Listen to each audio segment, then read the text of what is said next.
Welcome to Blizzard Fire. We hope this video helps fire up your solution. You start by preparing the two columns you want to link. Select the source and target ranges, then immediately run trim and clean to remove hidden spaces and characters that break matches. Make sure both columns use the same data type, numbers as numbers, text as text, otherwise lookups fail. Once done, convert any number text with value or text to columns.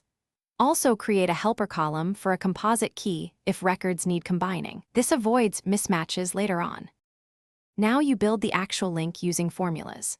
For straightforward cases, enter VLOOKUP, lookup value, table array, call index, false, and press enter, then fill down. Make the table array absolute with $ so it stays fixed. If you need left side retrieval or more flexibility, use index, result column, match, lookup value, lookup column, 0. Once the formulas return values, wrap them in IFR. Not found to avoid ugly errors. Make sure to test a few edge rows to confirm correct matches. Finish by converting your linked formulas to static values when appropriate.